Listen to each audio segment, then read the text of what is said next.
Applause. Good morning and welcome to the highlight of civilization. Yes, we'll be talking about a big old balloon. Not much else to talk about today, turns out. But we got lots to talk about. Oh, we'll talk about that. But before we do, would you like to prepare? Would you like to be primed to make this the best experience you've had so far today? Maybe your whole life? Yes. All you need is a cup or a mug or a glass, a tankard, chalice or stein, a canteen, jug or a flask, a vessel of any kind. Fill it with your favorite liquid. I like coffee. And join me now for the unparalleled pleasure. It's the dopamine hit of the day, the thing that makes everything better. It's called the simultaneous sip. And it happens now. Go. Have you ever stopped to think that the universe has been here for, 13, 14 billion years, and you were lucky enough to be alive at the exact time that the simultaneous sip was invented? I mean, really, what are the odds of that? I would say that is more evidence that things are going right for you. So what about that spy balloon? Well, let's begin with a question. What is lost full of gas and owned by China?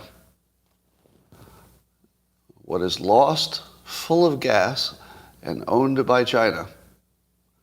I will accept Chinese spy balloon, Joe Biden, or Eric Swalwell. Any of those answers will be sufficient. All right, so the big question is, if there's a big Chinese spy balloon over the United States, why don't we shoot it down? Now, what would be the correct political thing to say? Let's say you're a Republican. What is the smart political thing to say? It doesn't mean it's right strategically, but what would be the right political thing? Shoot it down, shoot it down. And Trump picked up the free money. So everybody who picked up the free money, that's somebody you should give a little credit to. It's free money. We don't know the details of why it's not being shot down, and we probably won't. There's probably some military reason. Or even if there's not a military reason, we'll never hear the real reason, if there is one. And so the smartest thing you could do is just say, shoot it down, because you look tough, right? Now the critics are saying, China is testing our defenses. Why don't we shoot it down? Do those two things make sense? They're testing our defenses, so why don't we activate our defenses so they can see how they work and then shoot it down? I'm not sure we should. Let me ask you this. What does this mean? Apparently our military said that as soon as we saw this thing coming, they immediately acted to protect against the collection of sensitive intelligence. How'd they do that? Well, they make it sound like there was some kind of the roof was open at their nuclear facilities, and if you flew a balloon over and you look carefully, you could look right down into the classified documents. But maybe they closed the roof. What does it mean? How exact? Really? Jam it? Now, of course, jamming it is the first thing I thought of. But wouldn't you need something to be flying around it all the time? How do you jam it? Or do you just make sure that you don't send any classified information until it's gone? I would say this whole question of how they took steps and how effective those steps were is sort of a big question. Now, it's unlikely that they knocked it down. What would you do if you were the United States? How would you handle it? Because I'll tell you how I would handle it. And I haven't seen anybody suggest it yet. I would tell China to bring it down, or we will. But I wouldn't bring it down before I gave them an option of bringing it down without violence. Wouldn't you? I'd just say, hey, we're going to bring this thing down, one way or the other. So it's coming down. But I think I'd try to force it down. I think I'd try to negotiate with him to see if he could get capture the thing. Now, I don't think you can. I mean, I doubt they would want it to be captured, but I would at least try to capture it. Do you think it has a self-destruct? I feel like that's, I mean, it would be an obvious thing you would think of, but even though it's obvious, I kind of suspect it doesn't have that. You know, maybe it does. I don't know. Maybe it's good enough if it crashes. You know. So we got big questions. All right, so one possibility that we're not shooting it down. I'll give you all the possibilities I can think of. One is that we routinely do the same thing. What do you think of that one? We routinely put balloons and other surveillance over China, and so we don't really care that much. Maybe. Maybe it's just protecting our own assets that spy on them. Here's another possibility. I'll bet you didn't see this one coming. We're better off if they can see everything. Have you heard of the Open Skies Treaty? Which wasn't a big success, I don't think. But this was with Russia.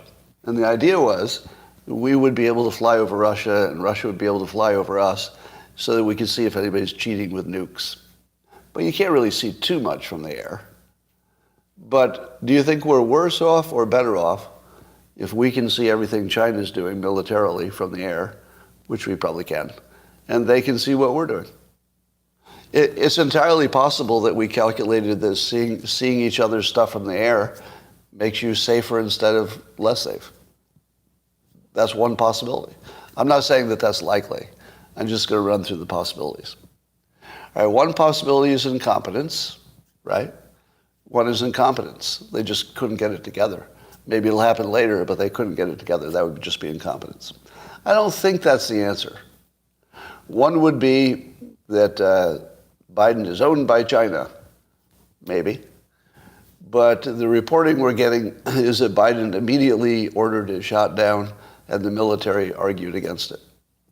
Now, can we believe that report?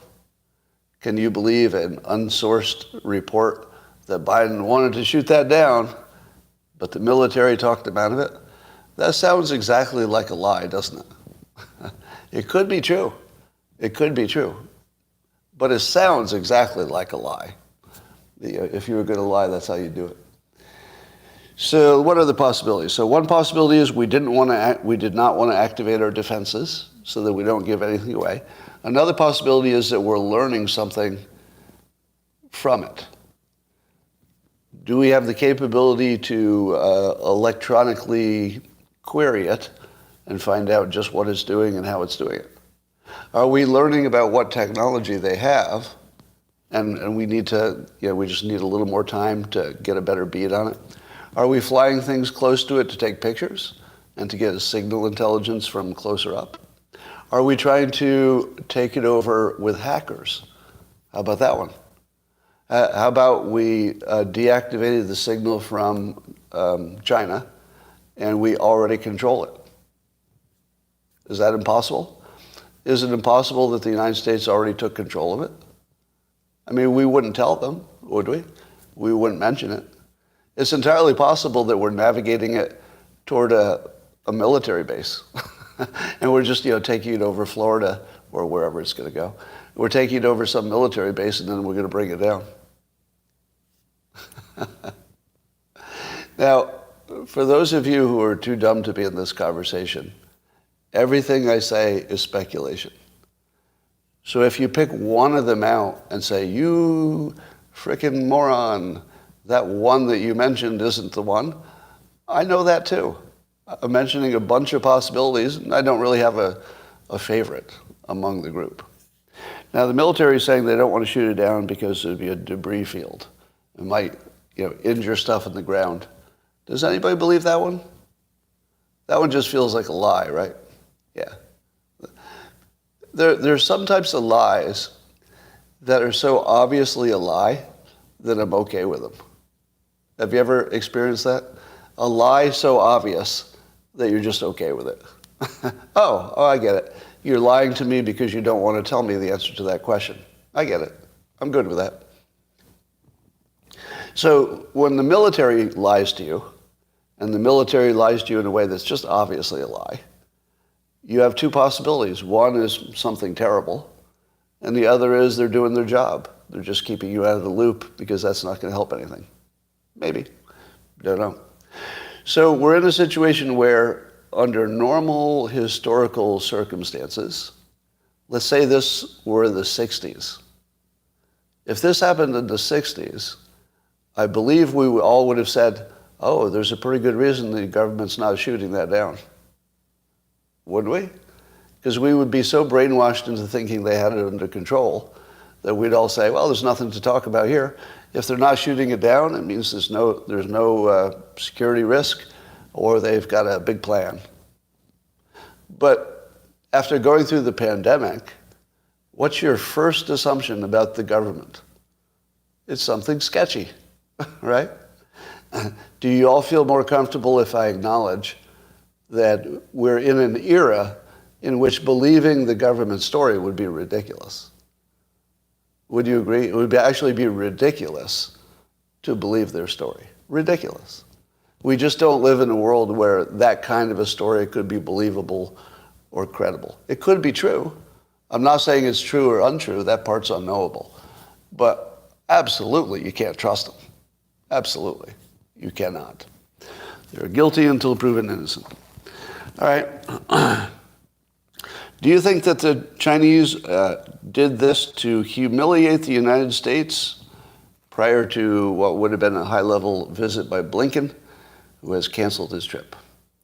Do you think it was intentionally a humiliation play? The only reason I'm going to say no is that it's too on the nose. It's like a little too on the nose, which doesn't mean it's false, right?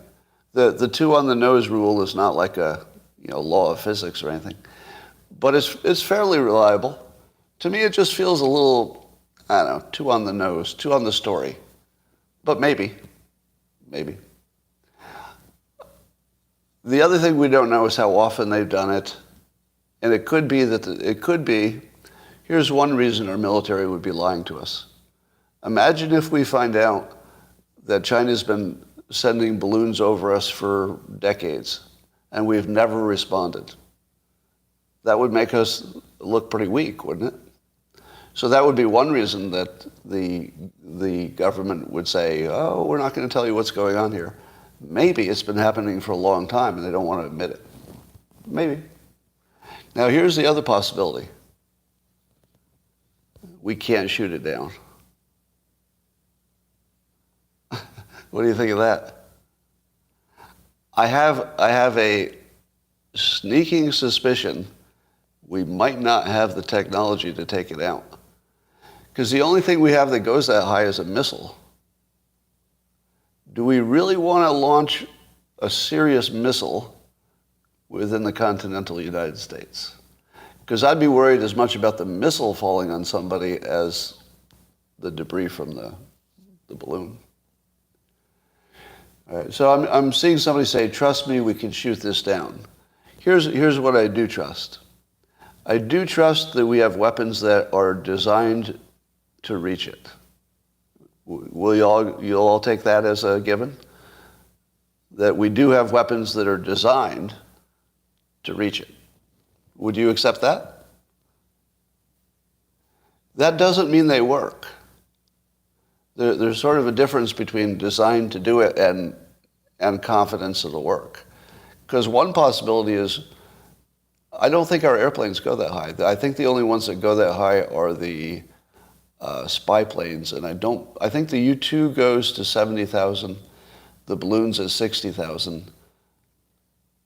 Are you saying that our regular fighter jets could go to 60,000? Because I only read just recently that they couldn't. I mean, like this morning. Oh, classified maybe? Yeah. The new generation can? Oh, plenty can go that high. Okay. Lots of people are telling me that our current jets can go that high. Interesting. Service ceiling is 65,000? All right. Well, I stand corrected. Apparently we have tech. So it sounds like, if that's true, if it's true that our fighter jets can get to that range, then it would be true, we could easily shoot it down, right? But what happens with the missiles that miss? This is a dumb question. If a fighter jet shoots a missile in continental United States, oh, they would use guns? Yeah. I guess they would use guns, huh?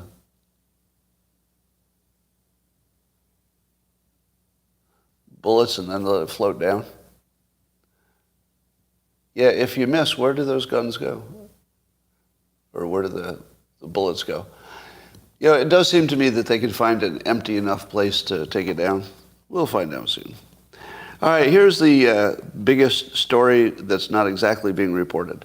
So I noted that Bill Maher made a joke conflating the spy balloon with TikTok. And the joke was, you know, they don't need the spy balloon because they already have TikTok. Then you also saw a number of tweets from, I think, mostly Republicans in Congress who said, you know, ban this and ban TikTok. Mitt Romney said, shoot down the balloon and ban TikTok. Here's the important part. TikTok just became a visual story. Because TikTok's a concept, right? You think your screen, but it's not really a physical thing. But the balloon is physical. So we all have the visual. And if I've taught you nothing about persuasion, it's that the visual persuasion is always the persuasive one. Talk doesn't persuade people. But you see a picture, let's say the picture of climate change with that hockey stick graph, you know, a picture of a dying polar bear. The reason that climate change has to be turned into some kind of a visual is to sell it.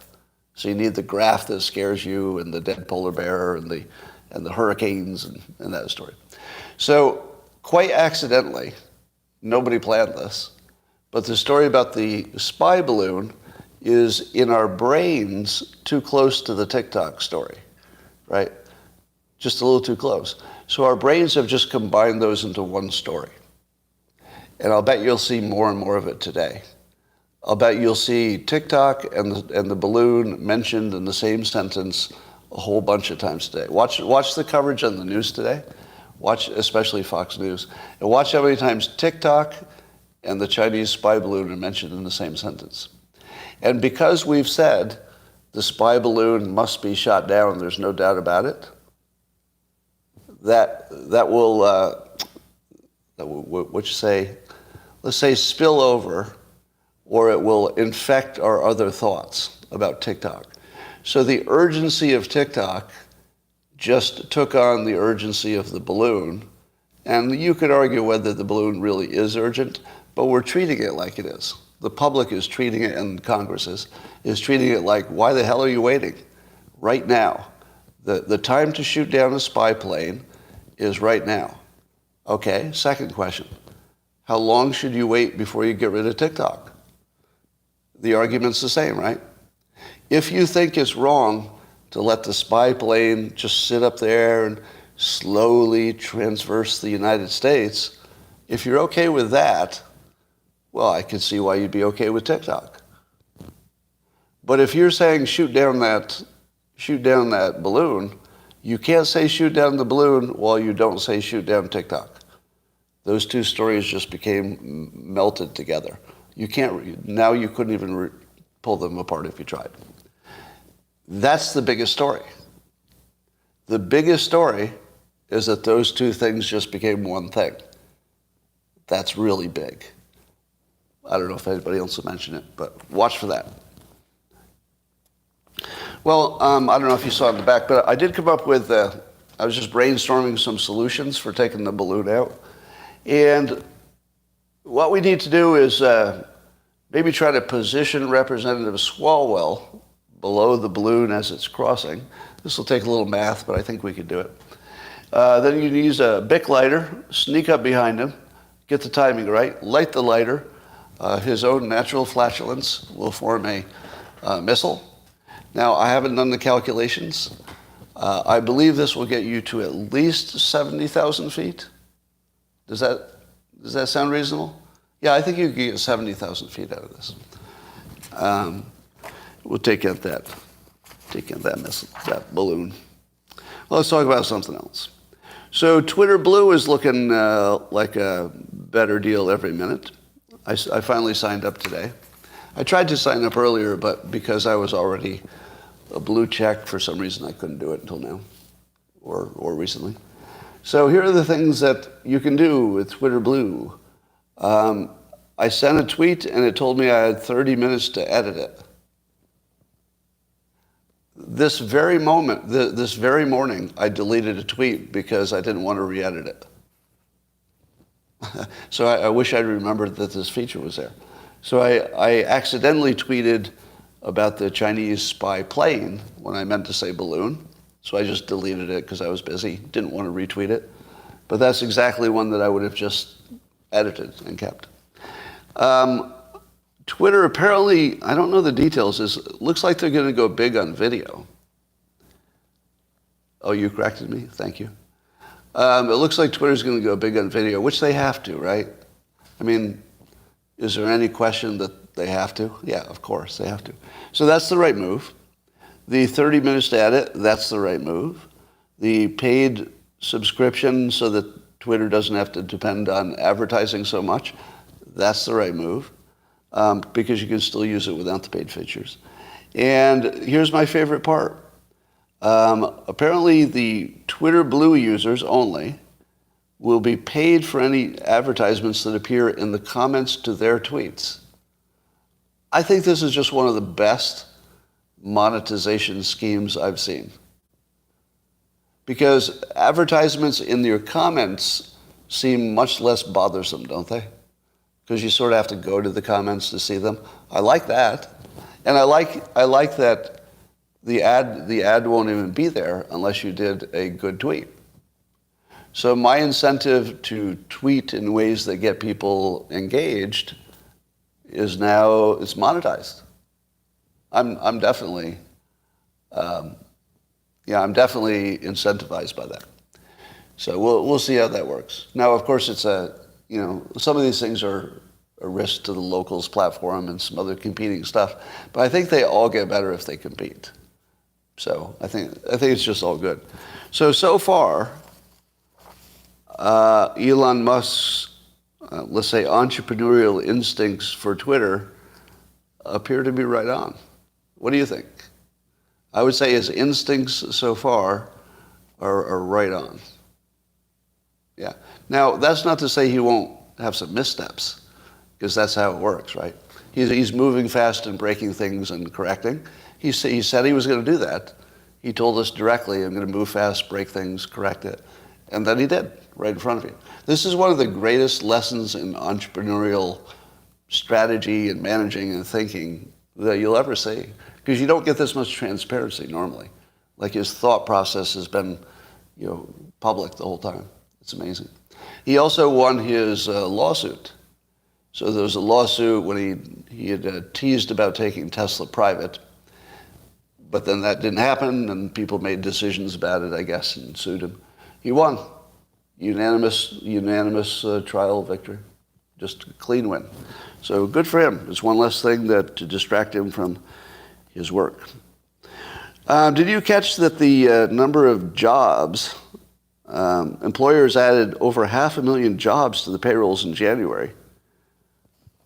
Do you know how big that is? Like, if you don't follow jobs, you might not recognize how big that is. That's really, really big.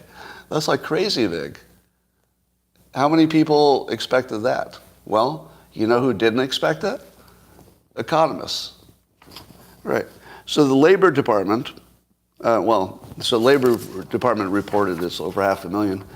But according to Wall Street Journal, far more than economists expected. So the forecasters surveyed by the Wall Street Journal had estimated 187,000 jobs would be created, or filled, I guess. Or created jobs. And unemployment's down to 3 point something. That's amazing. That's really good. But here's my first point. Our best economists could not predict jobs 1 quarter in advance. or 1 month. 1 month. Our best economists in the world could not predict jobs, something pretty basic, even in the ballpark. They weren't even in the ballpark. So how do you think they're doing predicting the other stuff? Do you believe any of their other predictions? All right. What is the consensus at the moment, especially based on these numbers? What is the consensus for what 2023 will look like economically? It looks like it's going to be either the softest recession. We'll definitely be struggling with the inflation for a while. But it looks like it's a mild recession. Now, do you remember my prediction for 2023? How many people remember my prediction? When everybody was saying it's going to be a bad, bad year. I was Aryan, was I not?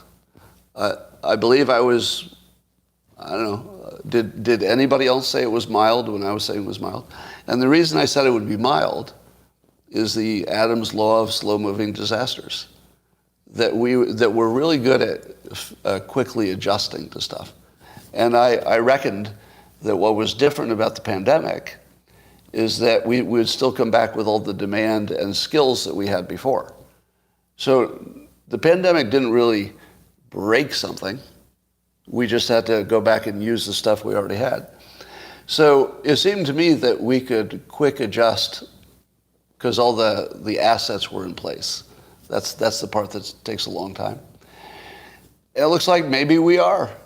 Maybe we are. And do you remember also what is the number one economic number that I've told you to focus on? If I told you you'd only, if you could, jobs. Look at employment. So that's my rule of thumb if you don't want to learn a lot about economics. If the employment is good, employment level and jobs, you can make everything else work. Just as sort of a general rule. Now, nothing is an absolute, right? I suppose anything could go wrong. But if you get the jobs right, you have a solid base for tweaking everything else over time. And that's what I saw. What I saw was that the jobs looked like they'd stay strong, and therefore I predicted a mild recession. So it looks like that might happen. All right. It looks like China is helping Russia beat our sanctions and get tech equipment and chips and stuff. Correct me if I'm wrong, but are our sanctions weak if we can just sell it to some third-party country and then they just sell it to Russia? Because that's what's happening, right? Just other countries buy stuff from other countries and it goes through a few countries and then it ends up in Russia. So China appears to be part of this process. But the Wall Street Journal reports that Russia basically might not be having problems. We thought maybe this tech sanction thing would really cause their economy to struggle. Maybe not.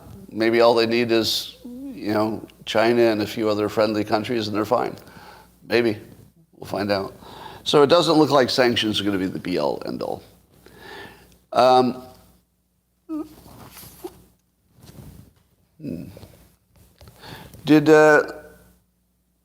It's interesting. I'm missing something here. Here it is. ChatGPT.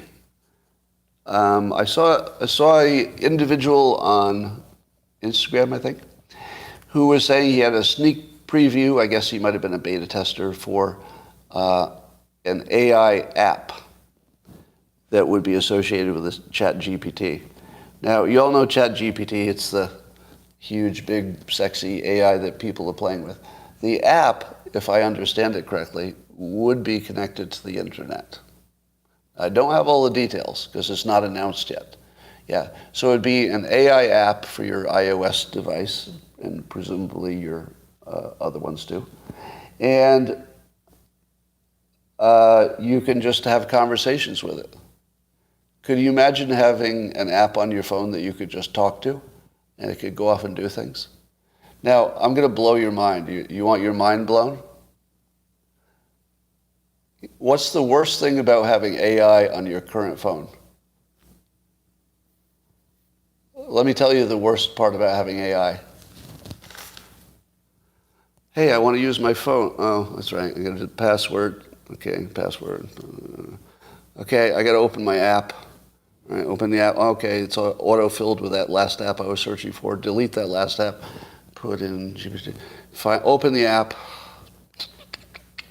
Okay, it's asking me now for a password. I'll send that to my other phone. Send it to my other device. Check my other device. Put in the code. Open the app. Right? Now that's your experience, right? How much would you use an app if you had to do all that? Now, of course, you could do your voice commands, but it still takes like 10 seconds. If I have to wait 10 seconds for the app, I'm not using it. Right? But suppose your phone was designed from the bottom up, and it was only an AI interface, and it was always on, and you could just talk to it. If you saw your phone, maybe use your watch or something that talks to your phone, but you just say, can you make me a reservation as close as you can get to 7 p.m. at whatever's a good restaurant in town? Now, I guess Google actually can do that for you. You can make a reservation. But imagine AI taking on all of that. I would just use it as my friend, and I would talk to it all day long. I can't imagine not talking to it, because I always have curiosity when I'm driving. Do you? Every time I drive, I want to be Googling something. I'll be driving along, and like today, I had a question about how many casualties would Russia have to suffer before it was unsustainable? And I thought, I wonder if there's some kind of rule of thumb about casualties. Like if you get to some percentage and you're an attacking force, you'll give up. But maybe if you're a defending force, you'll take, more casualties. So I thought, I wonder if there's some rule of thumb. But I always think of these things when I'm driving, and then I can't search them, and then I forget them later. So if I could just be in my car and go, hey, ChatGPT, look this up for me. And then it just starts talking to me and asking if that's the right answer. And I say, no, I was really looking for this. This is going to change everything. I don't think anybody, including me, has grasped what the next year is going to look like. All right. Let me call out these NPCs. For those of you who would like to point out that I'm a boomer, may I add this comment? You're worthless. You're frickin' worthless. I'm pretty sure we all know my age. We all know what that implies. And I'm pretty sure that nothing I said is boomer specific. All right. If the best you can do is make a comment about my age, you're really not smart enough to be on this live stream. You should just go away. Just go do something easier. Something more to your level of capability. If that's all you got, he looks like he's a boomer. I think he's talking about smartphones, and now he's a boomer. Well, he's also a boomer. Hey, has anybody noticed the last 15... Stop it. Almost cursed, but did not. Almost cursed, but did not. Did not. But if you would just take a moment over on YouTube, this is more of a YouTube problem. On YouTube, could you just take a moment and look at the other comments? Do you see how many of them are using the word boomer? You can have some confidence that they've covered it. It's covered. You don't need to say boomer again. See if you can hold back. Try it. Use all of your willpower to not be boring and predictable. All right, thank you. Speaking of Ukraine, how many casualties would it take before the Russian public gives up on it? So reportedly, there are close to 200,000 Russian casualties. That would be killed or wounded, just in the Ukraine conflict. There are somewhere around 2 million Russians in the military. 200,000 casualties out of 2 million. Now remember, that's not 2 million fighters. It's closer to a million something, maybe 1,500,000 fighters. That's a pretty big percentage, isn't it? Pretty big percentage. Yeah, it's more than decimated. But, you know, they're sending fresh troops in there, and of course it's a dictatorship, and probably the Russians themselves don't know how many people are dying. But at some point you can't miss it. And it looks like maybe there are 500,000 or so Russian fighters in the Ukraine conflict. But if 200,000 out of 500,000 were injured or killed, how much? Ukraine says more like, 130,000 is how many they added. So I was fooled by that at first. So they talk about adding 130, but that doesn't account for the ones that are already there.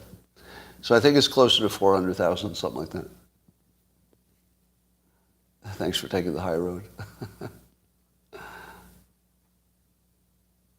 Russia says 7,000, yeah.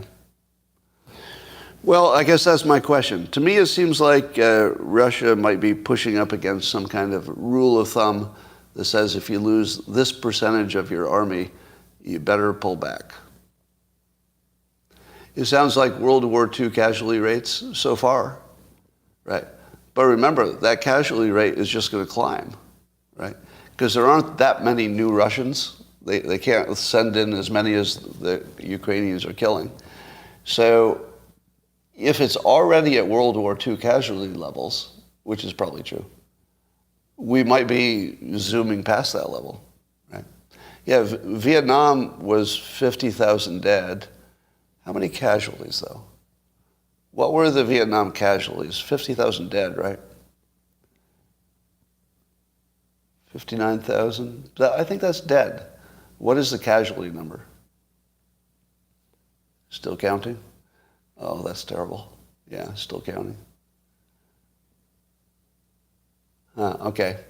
So I don't have that. But, yeah, I think it's, if you're the attacking force, probably you can take fewer casualties. All right. And that, ladies and gentlemen, just one more thing. Jeb Bush has an opinion piece in the Wall Street Journal where he was talking about how great the move toward school choices.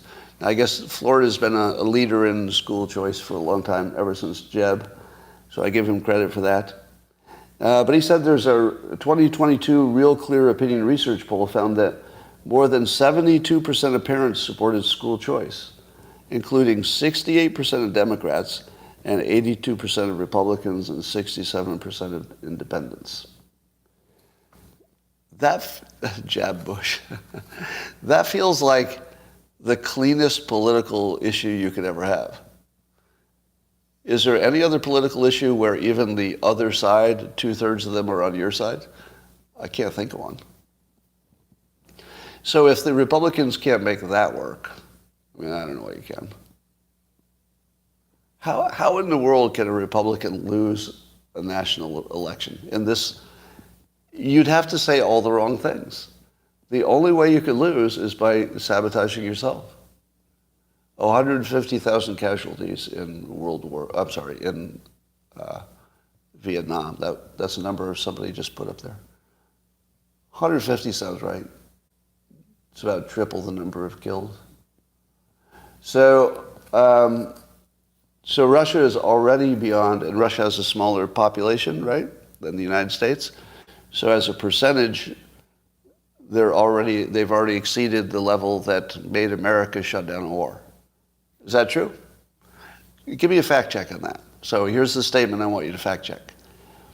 That the United States shut down the Vietnam War at a certain level of casualties, but that's relative to our population.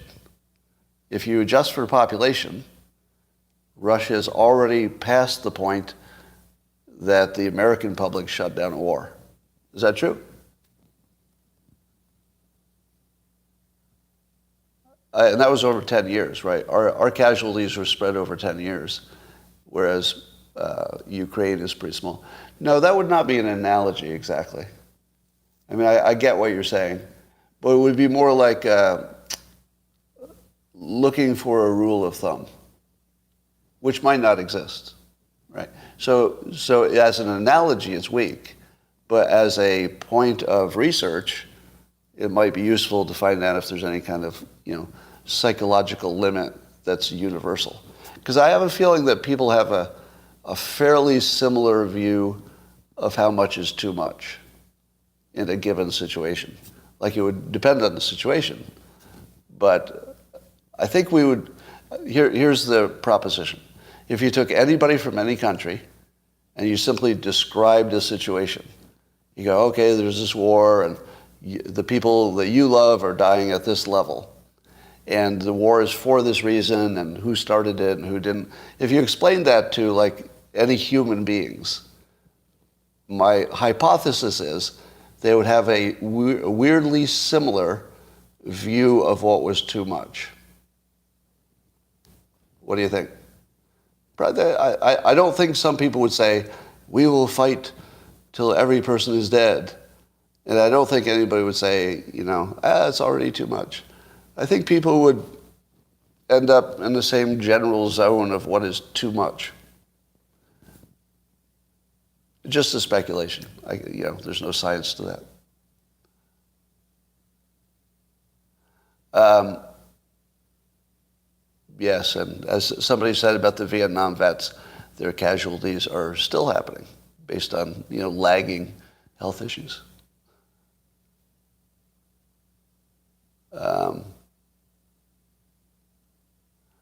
Okay, there's a long comment there.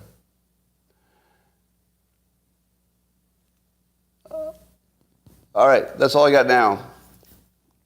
You can't compare one country to any other country. Well, that's the speculation.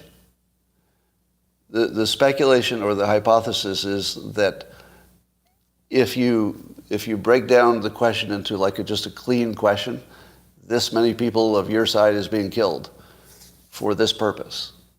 I think that the cultural part would be less important than you think.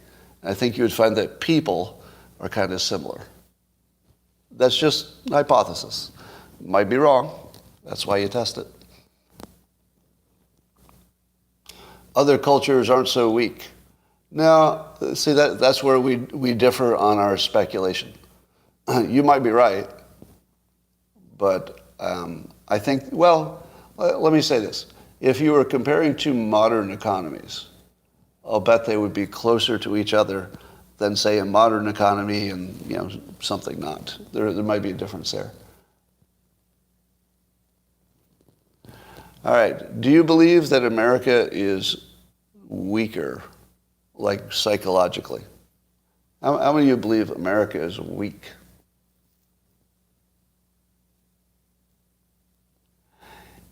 Here's what I think.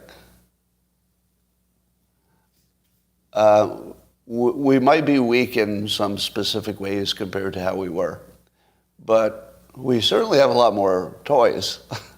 We have more weapons. We're certainly better at it, killing people, I would think. So my guess is that we're more badass than we've ever been. But the most, I think I love it about American culture and character.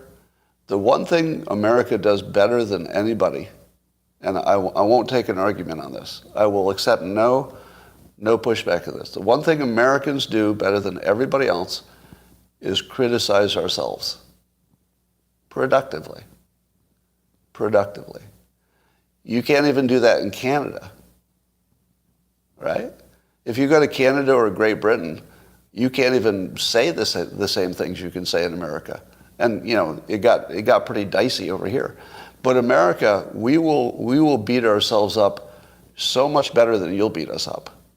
Right? Good luck beating us up more than we beat ourselves up. Like, we beat ourselves up for practice. Right? So that's also why we can tear down our institutions and rebuild them faster.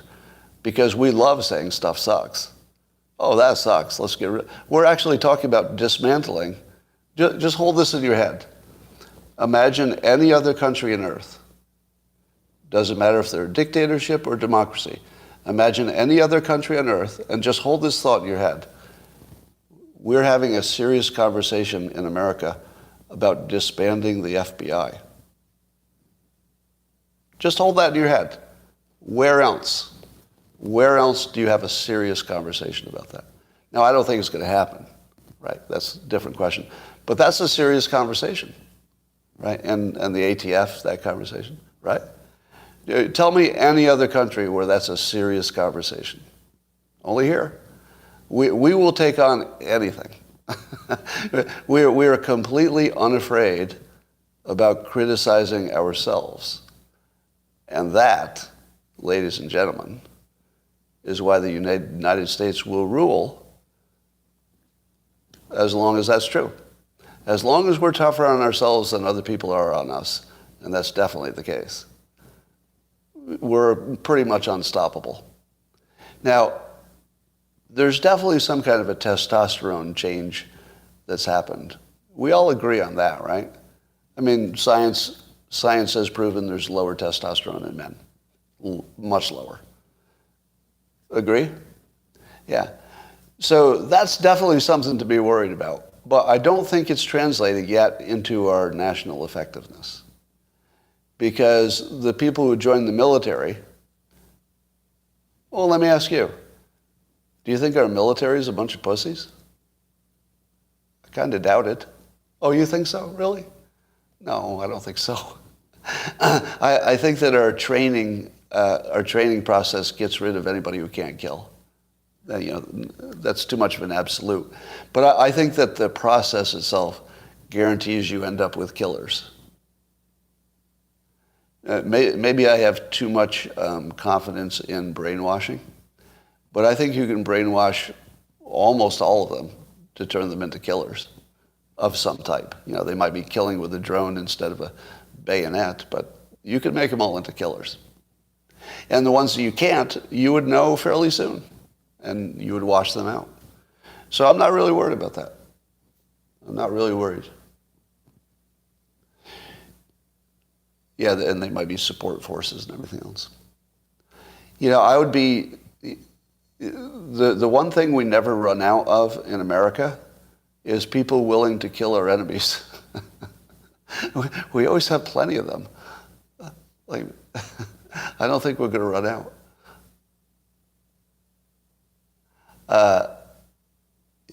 You could sit me down and show me. All right, I don't know what you would show me. Yeah, and we might be fighting entirely with robots pretty soon anyway. I mean, that makes sense, doesn't it? Why would we fight with humans if we can fight with robots and drones? We wouldn't. Killing an attacker is a different mindset. Yeah, anybody could do that. Well, any man could. Most women could too, as well. Yeah, if somebody's attacking you, sure. When will the coffee mugs be available again? We don't have a plan for that, but if demand is sky high, I'm sure we can make it happen.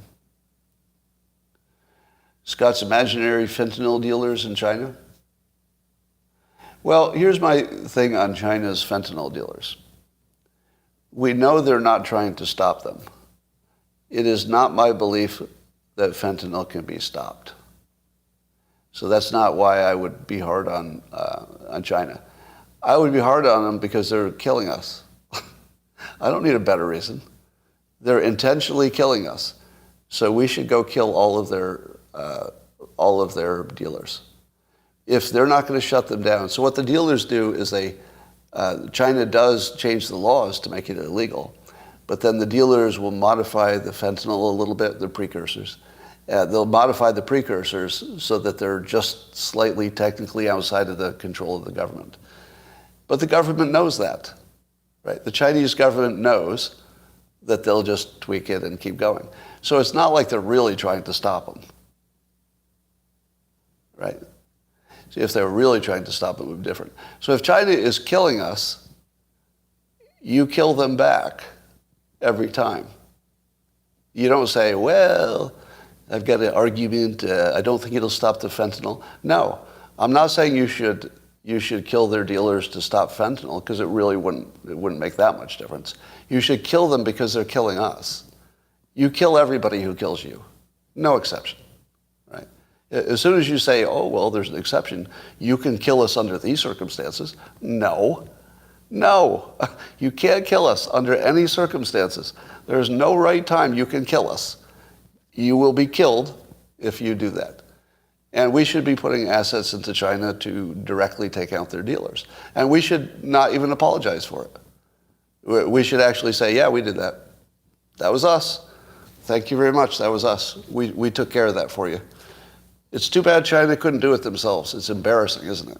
It's kind of embarrassing to be China, isn't it? If we take out their dealers, and maybe we have, we wouldn't know. It's possible we actually have. But if we take out their dealers because they couldn't, I would publicize that. I would not hide from that. I would not make that a clandestine operation. I would put that on the front page of the newspaper. Yep, we took out your precursor dealers. It's too bad you couldn't do it. Yeah, I would push that right in their face. I wouldn't hide that for 1 second, because they're not gonna trigger a war over that. They're just not. That's a free punch. We could send American assets into Chinese soil, kill their precursor manufacturers, tell them we did it, show them the pictures, tell them how we did it, when we did it, and tell them we're going to do it again. We could do that. And there would be no military risk to that. I mean, they'd try to retaliate in their smaller ways, but it wouldn't be a full war. And I would also make sure that we told the world, we don't think that stops fentanyl. That's not why you do it. That's not the only reason you do it. We did it because you're doing this to us. That's it.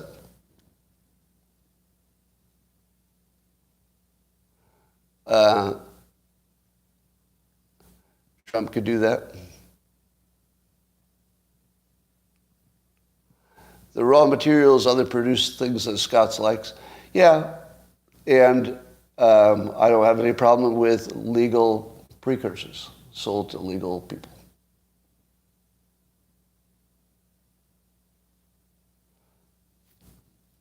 Only 15% of the modern infantry has fired their weapons, somebody said. That sounds right.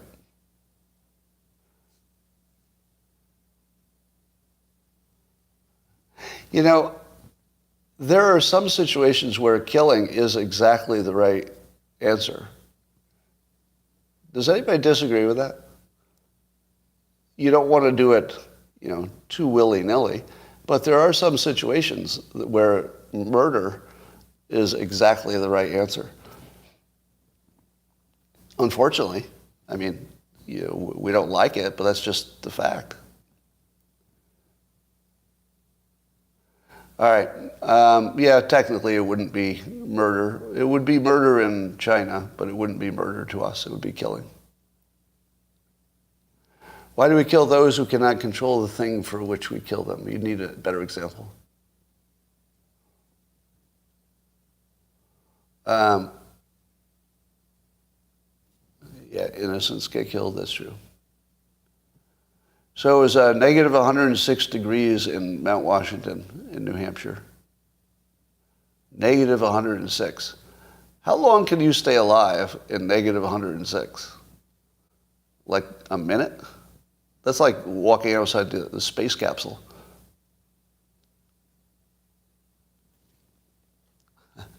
Scott doesn't criticize Biden for fentanyl. Why not? Frank, are you serious? There's somebody who's watching me who's concerned that I haven't bitched enough about fentanyl and the government not doing enough? Seriously? Seriously? That's practically my middle name.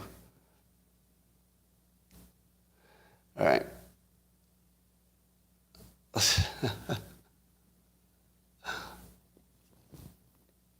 You're really running out of insults. Here's the best insult that Raymond could come up with for me.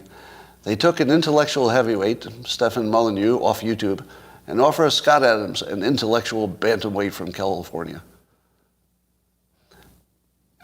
Have any of your friends or family ever told you how much you suck? Like, you're really a garbage human being.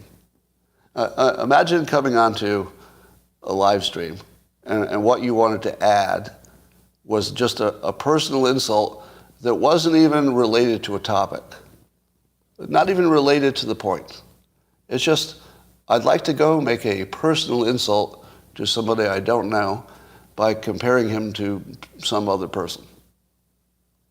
Now, honestly, you should analyze your life. Why was that the best thing you had to do at this moment? There was nothing else that was better to do, more useful, productive, learning something, for example, helping somebody. Was that the best you could do today? That was all you had. Now, and do you do this the rest of the day? Do you leave here and then say, I think I'll target some other people for generic insults? I can't think of anything that would make you less useful as a human being. I have a feeling that your entire life is just one worthless encounter after another. Like, I'll bet with your family, they all think you're worthless. Just a guess. But based on that small encounter, probably nobody likes you. That's my guess. And if somebody's acting like they do, they're probably just lying. They probably hate you behind your back. Because I could tell just from that one comment, you're a piece of crap. A really bad human being. And you shouldn't be here. You should go somewhere where bad people hang out. I don't know where that is. So somebody says, I get why your ex left you. Do you think my ex would have disliked what I just did? You had never met my ex. No. I think my ex would have enjoyed this. And of course, I don't talk like this to people who are not ridiculously worthless pieces of crap. You know? So I only talk like that to people who have earned it. They've earned it. But you've earned it.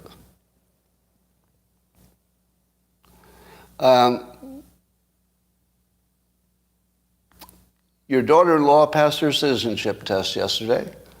What's her name, James? We'll give her a little hand. I love it when people pass their citizenship test. You know, there are very few things that make me feel more patriotic. Do you get the same feeling? So congratulations to your daughter-in-law. What was it, daughter-in-law you said? Congratulations. I just love it when somebody passes their citizenship test. Because the first thing is you have to recognize they know more about this country than the citizens. Have you ever tried the citizenship test? I have. It's not so easy. It's not as easy as you think it would be. You know, I have a pretty good, general government knowledge, but I wouldn't get them all. I would not get them all. Now, I do think some of the questions are a little unnecessary, but they do cause you to study all the other stuff, and I just love it when people, want to be an American enough that they'll go through that process, and then they pass it, and then I say, welcome aboard. Yeah, the legal immigrants were 100% on board. The illegal ones, we have some conversations about, some different opinions there. All right.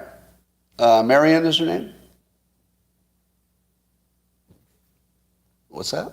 Scott, are you on a test replacement? What's a test replacement? I don't know what that means. Oh, you mean testosterone replacement? No, I'm not. I'm not supplementing testosterone. I just had my levels checked, and I'm happy with everything. All right. Except my vitamin D was a little low, so I'm boosting that a little bit. I was already boosting it, but giving it a little bit extra.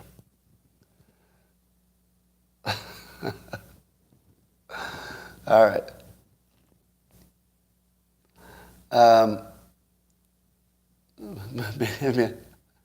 Maybe the balloon is full of migrants. What's your BP doing? I have to check it. I think it's fine. Is your vitamin D low because you never go outside? Well, actually, that's not true. I go outside every day to get vitamin D. So let me tell you a new thing that I've been doing when it's not raining too hard. So every morning after I'm done with this and I get cleaned up, I take the dog to the park. That's just my favorite park. And I do my outdoor nature thing. So apparently if you spend 20 minutes in nature, it sets you for the whole day. Have you ever heard that? It really does seem to work. I can say that those days when I go just stand in the park for 20 minutes, and I also do the Andrew Huberman breathing technique, where you do the 2 inhales through your nose and then exhale through your mouth. And it totally relaxes me. So I do breathing exercises and a nature hit at the same time I'm walking my dog. So I get all 3 things at the same time. It definitely, now I haven't tried the barefooting. I'm curious about that. You know what that is, right? It's called something grounding or something?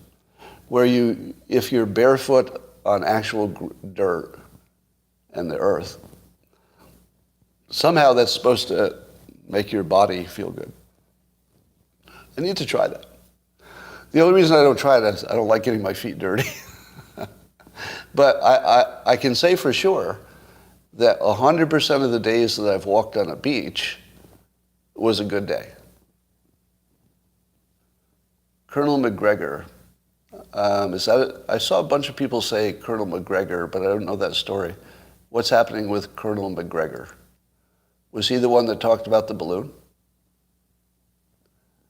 I don't know the reference there, Colonel McGregor. All right, barefoot's always best. Yeah. Phil McCracken. All right. So here's something you probably didn't know. So I live in Northern California, and in theory, we get more sunlight than most places. But in the winter, even in Northern California, we don't get anywhere near enough vitamin D from the sun. Did you know that? I could pretty much, have my shirt off all day, and I don't think I get enough. Because it's the quality of the sun. If the sun is not, pretty much equatorial and you're running around with your shirt off, you're not getting enough. So that's the reason the Swedes, well, that's one reason, the Swedes supplement. Because there is no situation where they get enough ever.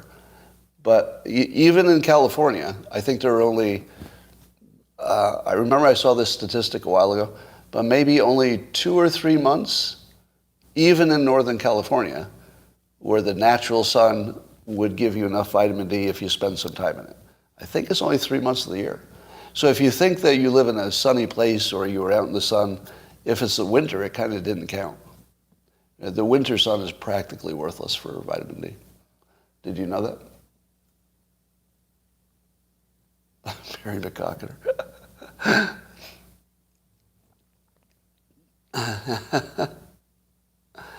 It's the angle of the sun. Yeah, I think you're right about that. All right. Special shoes for grounding. I'm not sure I believe that the shoes ground you. I mean, I'm not sure I believe the grounding works, but I'll try it. I think I'll try the grounding thing to see. So I'll put that on my list. All right, that's all for now. I'll talk to you on YouTube later, and I'll stick around for the subscribers on Locals. Bye for now.